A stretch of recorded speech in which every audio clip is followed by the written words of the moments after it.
But again, it is an honor to be here. My name is Jared Ball. I am Howard County resident for most of my life. Teach at Morgan State in Baltimore.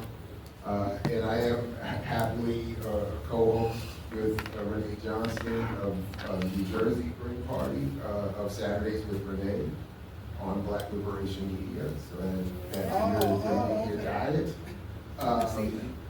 But I thought, and it was an honor to run in 2008 and to be asked and to give to have that experience and to have been correct, especially looking back now. All of our analysis and arguments around why Barack Obama was not the solution, why the Democratic Party would not produce a solution. We look great in hindsight, but it was a wild time for sure to be so accurate in our analysis and be correct against that wave of propaganda that we got, which was really well done and successful. I have to give them credit for that. They did a great job.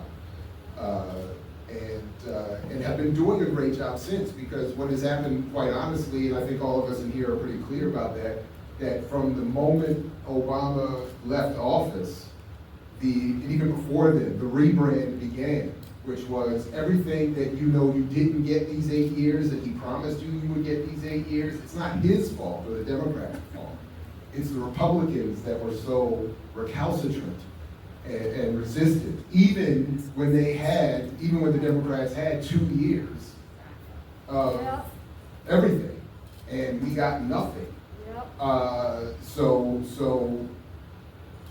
The rebranding was brilliant and has been effective since, and that's how they got us, not us, but many, to go back to support Biden with the idea that, remember, after Trump's first election, that was a return to maturity and reasonable politics, which of course deteriorated into a situation where Trump would look good to so many and get himself reelected, and here we are today, where, again, the analysis of the people in this room is proven repeatedly to be correct. We just have, as we were joking about earlier today, what Ras Baraka said about the Democratic Party, we just have a branding problem.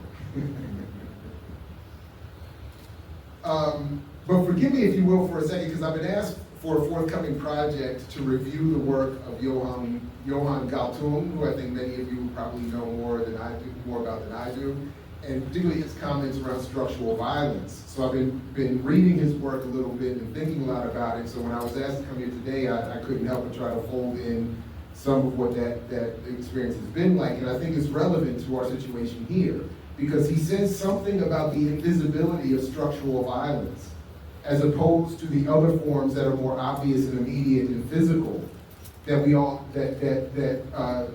exist beyond what is often perceived.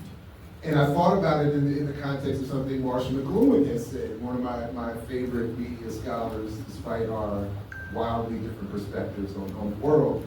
But he's always said something that, we don't know who discovered water, but we know it was not the fish, because an all-pervasive environment is always beyond perception. And the structural violence that Galtung is talking about, I think, is reflective of that very point. And as he describes, he says that structural violence is a type of violence built into the social structure, and that it should exhibit a certain stability. Because again, to McLuhan's point, it is the all-pervasive environment that is beyond perception. So the structural violence seems stable.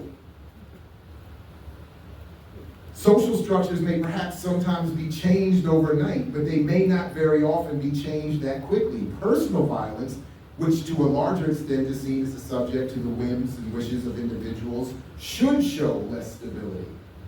So that's why we get so much, and it's natural, when someone is hurt, we get news reports on it, because of course if it bleeds, it leads. But when people get hurt and there's somebody gets punched in the face, it's more obvious. It does look, oh wow, that's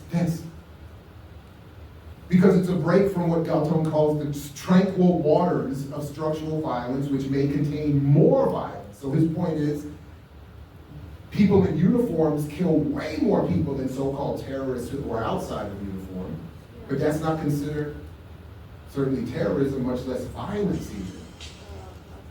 Sorry, that's my timer, so I'm obviously going off. My apologies. So let me just quickly wrap this up here. My point that I was really wanting to get to about the accuracy of the analysis and the work that we're all involved in and that this party represents is that I think we have to become the electoral equivalent to what is often considered and treated and defined as the personal violence that only appears violent relative to the tranquil waters of existing and normalized, invisibilized structural violence that the two parties represent. I think we need to become that electoral punch in the face that says you do have enough. So all the people today protesting all over the country are reality that is ultimately, I think, is much, if not more, the responsibility of the Democrats than it is the more obvious ridiculousness of Trump and his crew. What those people are out there protesting right now, they currently don't have a proper electoral option for distillation of their concerns. And in fact, no, we are. I'm saying we have to be, but they're not aware of that. They're not out there protesting with the idea that they're going to turn their votes to the Green Party or evolve even some other form of electoral strategy.